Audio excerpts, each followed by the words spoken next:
Well, hey everyone, the video for today is ready to go. Everything about this is crazy. Even though I write things like this, people still want to know if XRP will reach $100. Yes, you will see what's really going on behind the scenes in today's show. We're going to make up the 2 days we missed. I am sorry for the wait. But hold on tight, because this one is going to make you go, what the heck? So let's start right away. Those of you who know about the Digital Dollar Project. The Technology Lab is working on CBDCs and use cases, and Ripple is also a part of it. This is going to get pretty deep, but we're only going to scratch the top because there is so much material to dig up. This video would go on for hours. Getting these areas to work together is very important, and it will set the stage for strong projects that make CBDCs more useful and improve their results. And Chris Giancarlo is in charge of it with his brother and Jennifer Leicester. There are many more people, but keep an eye on Chris Giancarlo because we've put together a collection of clips that will make you go, what the heck? Okay. Please tell me what you think in the comments section below. Jennifer, let's pay attention to Jennifer. Jennifer is the executive head of the Digital Dollar Project and also works on the Digital Currency Governance Consortium for the World Economic Forum. Let's start this and find out who's involved. This is the paper that came out in June of this year. Global Interoperability Principles for Central Bank Digital Currency. A rough outline of the main points that I put together. It stresses the importance of global cooperation and standardization to make sure that CBDC systems can work together easily, both in the United States and other countries. The paper talks about regional objectives and what was learned from CBDC pilots. It also goes over important topics like governance, legal and regulatory issues, identification, payments, and technical aspects. And this is why Ripple is controlled.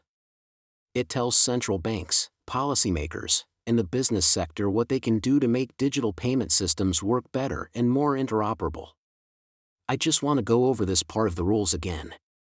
With Ripple XRP, the government has given them the all clear. Let's go, people. Someone needs to be made aware of this. Jennifer, that person is in charge of running the Digital Dollar Project. If we keep going, FOMOPay is also here, along with the co-founder of FOMOPay. As you may remember, Singapore's FOMOPay uses Ripple for cash management that works with cryptocurrencies. Who else is here? We have people from MasterCard here actually, 2 people from MasterCard. You may also remember that MasterCard and Ripple worked together to make a sandbox a few months ago. We called this years ago, though. We also have Standard Chartered Bank if we keep going. Should we go on? Standard Chartered makes a full strategic investment in Ripple. In 2016, this happened. And now, take a look at this. There were only a few days ago. Ripple owns the Madico Global Crypto Storage Network, and Zodiac Security is backed by Standard Chartered. See this? From the ground up, this is what I mean. They are getting better all the time. Also, this is the Digital Currency Governance Consortium's first white paper, which came out in 2021. Oh, and you can see that Susan Friedman is here. She is the head of policy at Ripple. She's still there. And finally, watch this movie to top it all off. Also, tell me what you think in the comments. In short, I think our idea is pretty easy to understand. That is, there should be a separate business. It can now be a kind of government. I think that tight rules and the government should play a part in this.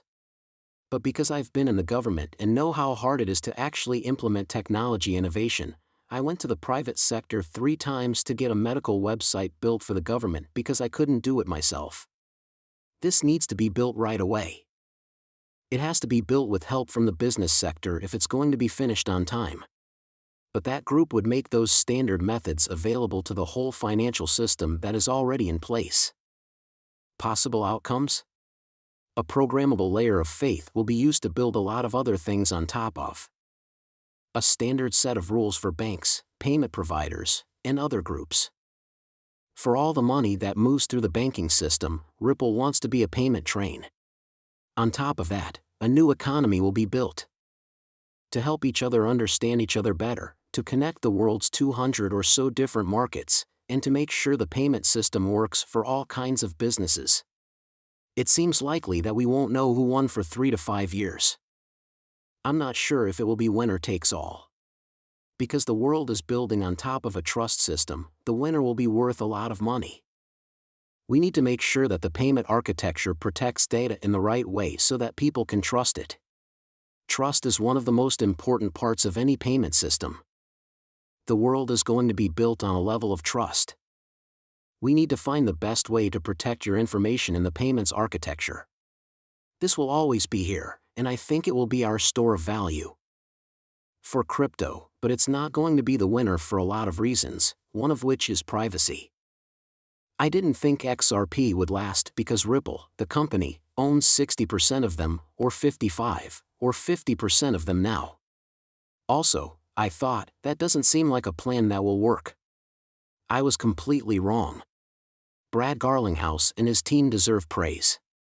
Now, Ripple is a big deal. The XRP army is real, They care about their coin and environment. And, it does have a use, but it's pretty much the same use as Bitcoin. People may want to store value there too. Before we end, he says that XRP can be used in the same way that Bitcoin can. That is not true at all. From a banking point of view, Bitcoin doesn't give us any protection. You can't be alone. Because the fees aren't known, Ethereum and Bitcoin can't be used on a $1 trillion basis. That is a fact. Banks need to be sure of things, especially now that blockchain technology is being used. You wouldn't use a system that can't even handle the trillions of dollars in fees if it could tell you the fees right away. The networks can get crowded, and there's a chance of a 51% attack. Don't forget ever. Ripple and XRP are about to be used on a scale that Ethereum and Bitcoin will never be used on. Huge amounts of money. Ladies and gentlemen, having said that, I do like some winning guys. We'll be back soon with another show. With the idea that crypto liquidity would finally be able to support strong global payments, especially big ones. When buyers saw how useful our fiat-based network was, Ripple was made so that they could switch to ODL once the market was ready. And this is exactly what took place. Press the button. I believe that the thing we're making will, solve a real issue. I think all of the tools are useful, and I would tell anyone that they do the same.